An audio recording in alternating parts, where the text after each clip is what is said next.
Aujourd'hui, on va parler de ça, de Invincible. Alors là, c'est le livre écrit par Robert Kirkman, mais nous, on va parler de la série sur Prime Video. La saison 3 vient de se terminer, il y a à peine une semaine, et on va justement la critiquer, faire une critique de cette série, que ce soit plus généralement de Invincible, mais plus particulièrement quand même de la saison 3. Alors, je préviens tout de suite, vu que je vais parler de toute la série globalement, et plus précisément de la saison 3, il y aura une partie avec et une partie sans spoiler. Tout sera indiqué en description, et également dans la timeline, enfin sur la timeline de la vidéo. Donc pas de problème avec les spoils, vraiment il y aura zéro spoil dans la partie sans spoiler, c'est le principe mais ça sera respecté bien évidemment. Et je précise également que du coup comme vous voyez ici j'ai les livres de Invincible que j'ai lus en grande partie, pas totalement mais bientôt. Donc je sais ce qui va se passer après la saison 3, donc dans les saisons 4, 5, etc. Donc évidemment je ne vais pas parler de théorie et je ne vais pas parler de ce qui se passe après les séries pour ceux qui ne veulent pas lire ou ceux qui veulent pas être spoilés. Donc même dans la partie spoiler on ne parlera pas des livres parce que ça spoil pas du coup la série, ça spoil même l'après-série, ce qui n'est même pas encore fait. Donc avant de partir dans la partie non spoil, je vais faire quand même une petite aparté, parce que c'est quand même la première vidéo de cette chaîne YouTube de cinéma, où du coup je vais proposer des critiques de films, de séries, des réactions à des bandes annonces, des avis sur des bandes annonces, bref, beaucoup de choses autour du cinéma, autour du coup plutôt de l'audiovisuel même. On va même parler et faire des vidéos sur des sujets beaucoup plus poussés, on va dire, comme les techniques dans le cinéma, par exemple le fait d'utiliser des écrans comme fond vert entre guillemets. Donc voilà, on va vraiment parler de tout et de n'importe quoi qui touche au cinéma et que j'ai envie de faire. Donc cette chaîne là, je la vois pas vraiment comme une chaîne secondaire pour ceux qui me connaissent sur ma chaîne principale, mais je la vois plus comme une deuxième chaîne principale qui traite d'un sujet différent que je ne peux pas évoquer évidemment sur ma chaîne principale qui n'a aucun rapport. Donc voilà, petit aparté terminé, il n'y aura pas forcément de vidéo présentation, donc ça sera un peu cette vidéo qui fera office d'introduction. Donc dans cette partie, sans spoiler, on va parler globalement de la série. C'est très compliqué de ne pas spoiler la série, surtout que techniquement il y a des gros spoilers dès le premier épisode, donc si je ne spoile pas, en fait on va parler que des 5 premières minutes de la série, donc c'est un peu particulier. Donc par exemple on peut parler de l'animation que je trouve vraiment très bien. Sur la saison 1, je la trouvais vraiment parfaite, il n'y avait pas vraiment de défaut, même si au niveau des visages c'était un peu imprécis, on va dire. Dès la saison 2, il y a eu, je trouve, un glow-up quand même assez drastique entre les deux saisons, on voit qu'il y a quand même une différence de budget, et potentiellement il y a eu plus de temps utilisé aussi pour faire la série. Et la saison 3, je dirais pas qu'elle est en dessous de la saison 2 non plus, je dirais pas qu'elle est au-dessus, on va dire qu'elle est à peu près équivalente à la saison 2, on voit qu'ils ont eu moins de temps pour la faire quand même, mais que le budget était plutôt équivalent. Mais par contre, pour moi, le vrai gros plus, sans spoiler évidemment, le dernier épisode de la saison 3 est juste magnifique en tout point. Il y a une ou deux scènes où on retourne au graphisme entre guillemets classique qu'on connaît, et il y a tout le reste de l'épisode, donc qui dure quasiment 1 heure. On est sur des graphismes vraiment l'animation, elle est aux petits oignons, elle est vraiment exceptionnelle. J'ai pris une grosse claque, vraiment. Alors je sais qu'il y en a qui vont chipoter, qui vont regarder les détails en me disant et ça c'était pas forcément parfait, etc. Mais globalement dans l'épisode, c'est vrai que quand on se concentre pas sur les détails et vraiment on profite un maximum, et je trouve que c'était vraiment exceptionnellement bien fait, et que le style graphique, pour moi qui ai lu aussi du coup les livres, je trouve qu'il était vraiment respecté en termes de tout ce qui se passe dans l'épisode, sans rentrer dans les détails évidemment. Et vu que je parle de l'histoire justement, est-ce que l'histoire de Invincible est bien? Est-ce que ça vaut le coup de regarder cette série sur Amazon Prime? Alors très honnêtement, je trouve que oui, c'est vraiment une très bonne série. Alors c'est vrai que sur le papier on se dit c'est une série de super-héros, bon pas forcément très intéressant, mais on n'est pas sur une série de super-héros classique, on n'est pas sur du Batman, donc du DC Comics, on n'est pas non plus sur du MCU, Marvel, on est vraiment sur quelque chose peut-être plutôt proche de The Boys pour ceux qui ont la référence, même si The Boys est sorti après, alors en livre aussi je crois si je dis pas de bêtises. En tout cas ça se rapproche plus de The Boys que d'un Marvel ou d'un DC Comics, donc c'est vraiment un univers assez propre, assez presque unique j'ai envie de dire, et il va y avoir aussi beaucoup, alors je dis pas que c'est pas le cas de chez DC et Marvel, mais il y a beaucoup de sujets quand même assez adultes, la série est quand même très adulte dans la façon dont c'est amené, dans les sujets évoqués, dans le fond aussi, et c'est vraiment très adulte et très bien réfléchi, je trouve, mais on peut également regarder en étant enfant, entre guillemets. Alors il y a quand même une limite d'âge, je crois que les épisodes sont minimum en PEGI 16, enfin interdit aux moins de 16 ans, donc évidemment qu'il y a une limite d'âge, mais je veux dire il y a une double compréhension quand on est un peu plus adulte, entre guillemets, et quand on est plutôt enfant quoi. Donc ça c'est vraiment cool. Pareil au niveau de la construction des personnages, je trouve qu'ils sont très bien construits et qu'il n'y en a pas un qui est oublié, et ça c'est un gros plus, que ce soit le personnage principal, donc Invincible, ça c'est pas du spoil, c'est vraiment le nom de la série, ou les autres personnages, que ça soit autour de Invincible ou même un peu plus loin. C'est vrai que les persos sont très bien construits, on a envie de connaître leur histoire, que ça soit passé ou futur, en tout cas on a envie de les voir à l'écran, de voir ce qu'ils ont à raconter tout simplement, et ça je trouve que c'est un vrai plus, parce qu'il y a quand même beaucoup de séries, super-héros ou pas, qui délaissent un peu les personnages qui sont considérés comme secondaires, et du coup il y a moins de construction, il y a moins d'attaches. Là c'est vrai que Personnellement, en tout cas, c'est vrai qu'il n'y a pas beaucoup de persos où je me dis, lui vraiment, il est horrible. Alors, il peut être horrible parce qu'il a fait des choses horribles, mais le personnage en lui-même est bien construit et bien fait. Et donc, plus généralement, le monde et l'univers de Invincible, parce que principalement, ça se passe sur Terre, mais il y a quand même plein d'autres planètes, ou même juste des choses dans l'espace aussi, même sans être sur une planète, qui sont vraiment très bien pensées, très bien expliquées également, et très bien présentées aussi. C'est-à-dire qu'on voit vraiment la différence entre chaque planète. Alors, même si on la voit pas forcément en rentrant sur la planète, et que c'est potentiellement des flashbacks, des explications, etc., on voit vraiment la planète qui est visuellement différente, et dedans on se dit pas c'est la Terre, juste il n'y a pas des humains, il y a des aliens, quoi. C'est vraiment, même les structures, etc., tout est différent, et c'est, je trouve, vraiment intéressant, et également très bien fait. C'est vrai que là, il y a plutôt du positif depuis le début, mais c'est vrai que cette série, de manière générale, même si, il y en a qui peuvent dire que l'animation, etc., est pas forcément exceptionnelle, et honnêtement, en dehors de ce point-là, du coup, qui est effectivement discutable, je trouve que la série est quand même une grosse réussite, et si tu ne l'as pas vue, je te conseille fortement de la regarder. Et du coup, pour revenir sur l'animation, c'est vrai qu'ils ont fait un choix qui va plaire à certaines personnes et ne pas plaire à d'autres personnes. C'est le choix de sortir des saisons plus rapidement et donc moins abouties en termes d'animation. Mais là encore, c'est un bon point, je trouve, c'est-à-dire que c'est vraiment que des parties ou des moments où c'est pas forcément très intéressant ou pas très pertinent d'avoir vraiment une qualité d'animation exceptionnelle. Disons que là où il y a besoin d'avoir une bonne animation sur des combats, sur des plans de paysages, etc., c'est toujours très bien fait, et personnellement, j'ai jamais été déçu de ça. Il y a effectivement 2-3 passages où t'as juste l'impression qu'ils prennent un personnage et qu'ils le déplacent vraiment avec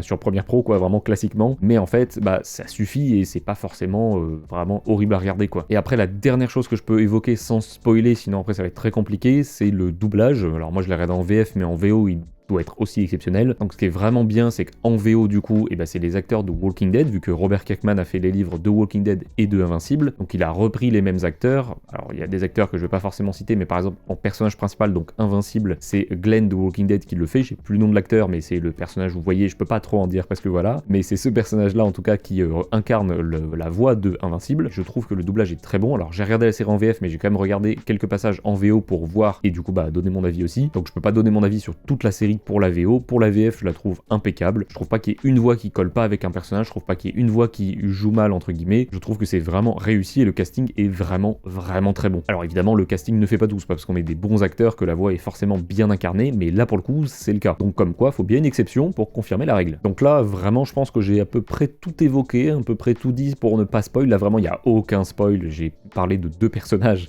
vraiment précisément qui sont dans l'épisode 1 à la première seconde.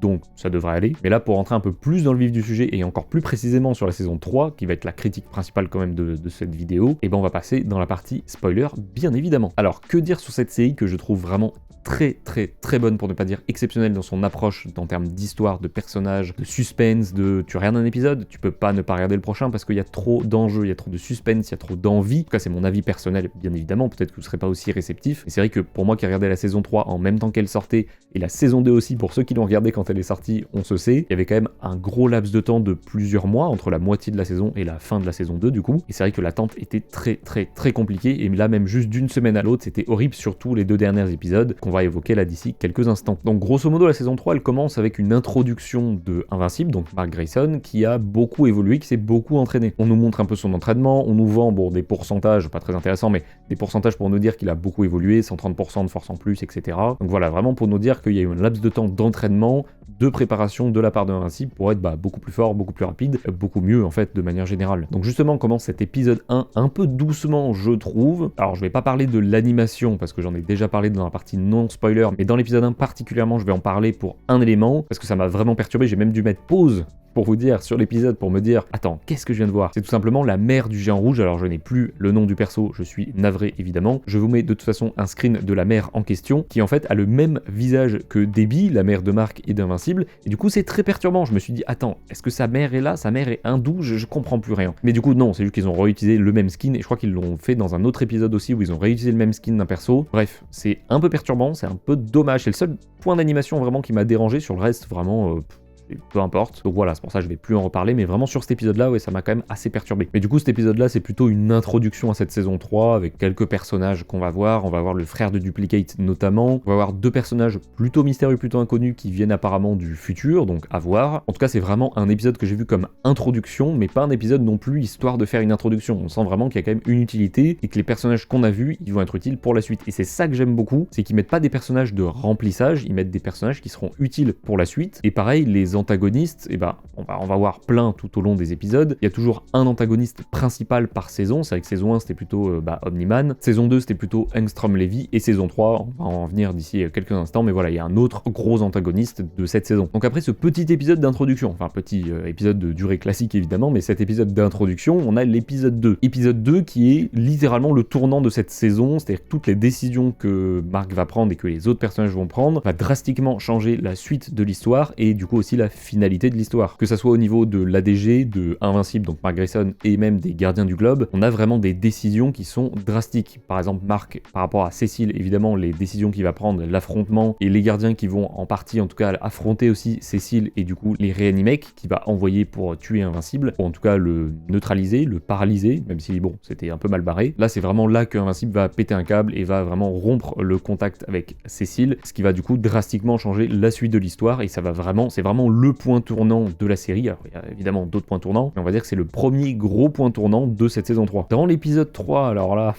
c'est un peu plus parti, hein, voilà, là on a un peu monté de niveau. On va avoir déjà un nouveau costume que je trouve vraiment très beau, le costume full bleu, enfin bleu et noir du coup, qui est vraiment très très beau, et on va également avoir un petit Kids Omni-Man, donc le frère de Invincible de la saison 2, qui a du coup des super pouvoirs, donc il va vouloir aider son frère, mais il n'a pas forcément les mêmes notions que les humains et que son frère en termes de sauver et de ne pas tuer, parce que du coup dans l'épisode on va quand même perdre les deux frères Muller qui vont se faire massacrer la gueule par Kids Omni-Man, et en plus il est quand même très jeune. C'est vrai que c'est ça aussi qui est assez marquant, et c'est d'ailleurs ce qu'ils disent dans l'épisode, qu'en fait les gardiens sont assez choqués de ce qu'ils viennent de voir, parce que non seulement ce qu'il a fait c'est quand même assez important, mais en plus c'est un enfant, alors c'est un alien qui grandit plus vite que la normale, donc techniquement il est un peu plus vieux que ce qu'on voit, mais quand même il est pas non plus très vieux, il est même pas majeur quoi, vraiment, donc c'est bon. Voilà quoi. Dans l'épisode suivant, l'épisode 4 du coup, on va avoir vraiment quelque chose de très intéressant, c'est le côté Omni-Man, donc le côté plutôt Nolan et Alan l'alien qui sont en prison ensemble, qui vont discuter, etc. Et il va y avoir vraiment une réflexion, un tournant aussi dans l'histoire de Nolan, de Omni-Man, de est-ce qu'il est vraiment le père aimant ou est-ce qu'il est vraiment l'Omni-Man destructeur, Viltrumite. Donc ce côté-là est très intéressant, le côté prison, Alan, etc. J'ai vraiment beaucoup aimé cette partie-là. Et côté Mark Grayson, c'est vrai que j'aurais pas précisé, mais Mark Grayson du coup est en couple avec du coup Atom Eve, et pendant un petit rencard plutôt classique, il se fait interpeller par les deux premiers qu'on avait vus dans l'épisode 1, qui viennent effectivement apparemment du futur et qui viennent le chercher parce qu'ils ont besoin d'aide absolument. Il refuse et en fait il se fait amener de force. Et c'est là du coup qu'on découvre un monde plutôt donc futuriste, détruit par un super méchant entre guillemets, en tout cas une personne qui dirige tout et qui contrôle des robots qu'il a créés et qui contrôle des robots qui vont faire la loi un peu comme des policiers finalement. Et en fait plus on avance, au début on se dit que c'est peut-être un Viltrumite parce qu'il a duré très longtemps, il a vécu très longtemps,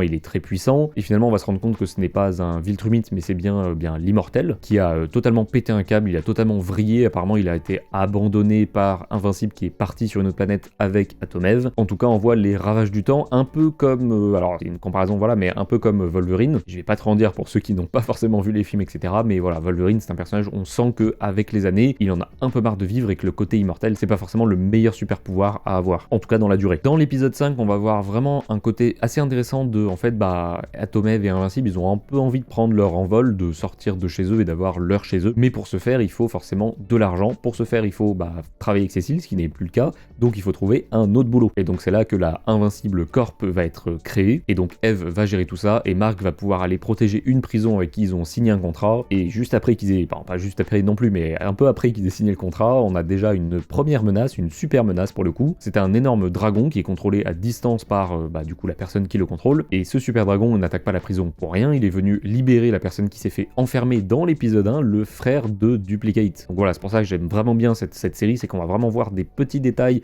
ou des personnages dans les premiers épisodes, en tout cas en fait pas forcément dans les premiers mais dans d'autres épisodes, et on va les revoir ensuite et on va comprendre qu'il y a vraiment un impact et un intérêt de les voir, que c'était pas juste du remplissage, c'était vraiment quelque chose qui va soit changer drastiquement l'histoire, soit qui va impacter une partie de l'univers, de l'histoire, etc. Et donc c'est assez intéressant de voir en fait toutes les factions différentes, que ce soit du côté des antagonistes ou des protagonistes. Et après on arrive sur les 3 derniers épisodes, 6, 7 et 8, qui sont le gros tournant de cette saison. L'épisode 6 va introduire un nouvel antagoniste qui s'appelle Powerplex, qui a des intentions qu'on peut comprendre, mais les façons de les mettre en place sont un peu discutables quand même. En tout cas ça va être vraiment le personnage central limite de l'épisode, Invincible un peu en retrait, même s'il est quand même intéressant évidemment et important. C'est vraiment tourné autour de Powerplex, et c'est très intéressant, même si je trouve que c'est un tout petit peu trop rapide sur son histoire, sur en fait fait on n'a pas vraiment le temps de s'attacher, et du coup j'ai un peu eu l'impression que c'était pas bâclé, mais qu'on allait un peu vite sur son histoire quoi. Mais après le personnage je le trouve vraiment très intéressant, l'épisode était vraiment très bien aussi, et surtout la fin de l'épisode qui nous teasait quand même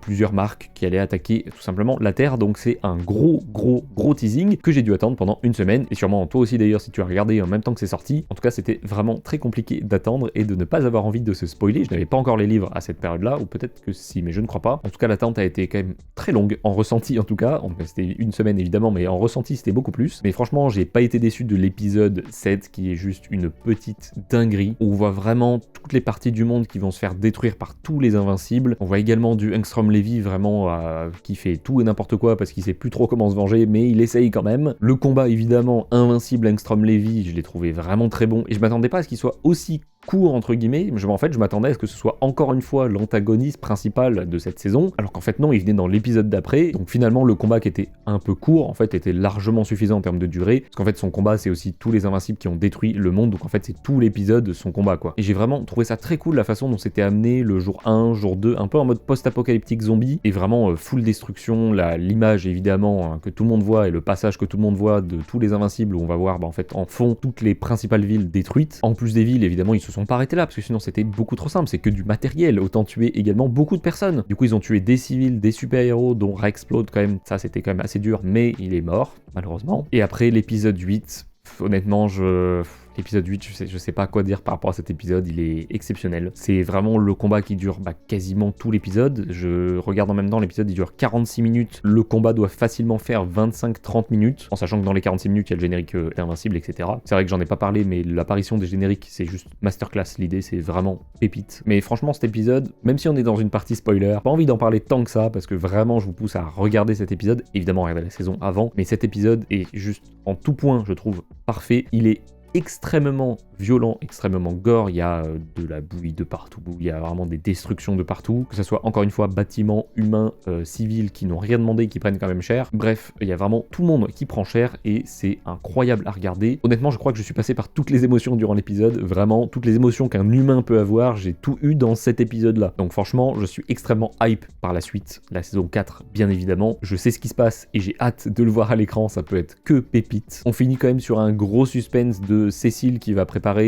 a même préparé des reanimates des cadavres de Invincible, donc à voir s'il y arrive ou pas, en sachant que ça s'annonce compliqué parce que visiblement leur peau est très compliquée à casser, ce qui est un peu normal, enfin en tout cas à déchirer. On a aussi juste après le petit Cécile, le petit coquinou, qui va tout simplement cacher la tête, enfin plus particulièrement en fait Conquest directement, donc l'antagoniste de l'épisode, le Viltrumite qui est venu tout saccager pour le coup. Donc déjà ça, c'est dur d'attendre, cette attente-là est très dure, ce teasing est vraiment hard, et encore plus celui qui arrive après, parce que juste après il y a deux teasings, avec d'un côté on va avoir j'ai plus son nom, le diable enquêteur, j'ai plus son nom, je suis désolé. Damien Darkblood, j'ai pas du tout regardé sur internet pour me rappeler de son nom, c'est vraiment juste de la mémoire. Donc il va teaser tout simplement une suite avec ce personnage-là, peut-être pour nous faire découvrir un peu plus de l'univers de Invincible. Et ensuite on va avoir le dernier teasing avec les aliens qui ne sont visiblement pas détruits, qu'on avait eu dans la saison 2, on avait vu qu'ils étaient encore dans le corps, en tout cas qu'il y en avait un, là il y en a plusieurs, donc on sent que voilà, ça va ressortir, que ça va être l'heure d'attaquer la Terre bien comme il faut, et de posséder un maximum de monde, donc à voir comment ça se passe. Alors il y a aussi un 5e teasing concernant Atomev, mais je ne vais pas en parler, tout simplement parce qu'on n'a pas d'informations pour l'instant. On voit juste qu'elle a utilisé ses pouvoirs et que ça n'a pas forcément fonctionné comme d'habitude. Donc à voir ce que ça veut dire, à voir ce que ça va donner par la suite. Bref, ça laisse quand même plusieurs portes ouvertes, plusieurs possibilités intéressantes, mais du coup on n'a pas vraiment plus d'infos que ça. C'est vrai que c'est pas comme les aliens où on sait qu'ils vont attaquer. Là on sait pas trop sur ce que ça va donner, donc voilà, ça reste un teasing, mais c'est le teasing le moins précis entre guillemets, on a le moins d'idées quand on le regarde. Donc grosse conclusion, sans spoiler, vraiment juste une grosse conclusion de cette série. J'attends la suite avec impatience, vraiment, j'attends cette saison 4 avec impatience, et si on me demande mon avis de est-ce que j'ai aimé, est-ce que j'ai pas aimé, alors je ne vais pas noter cette série parce que les notes, je trouve ça un peu délicat, c'est vraiment très personnel pour le coup. En tout cas, j'ai beaucoup aimé, et c'est clairement dans mon top des séries d'animation, et si je devais du coup donner mon avis,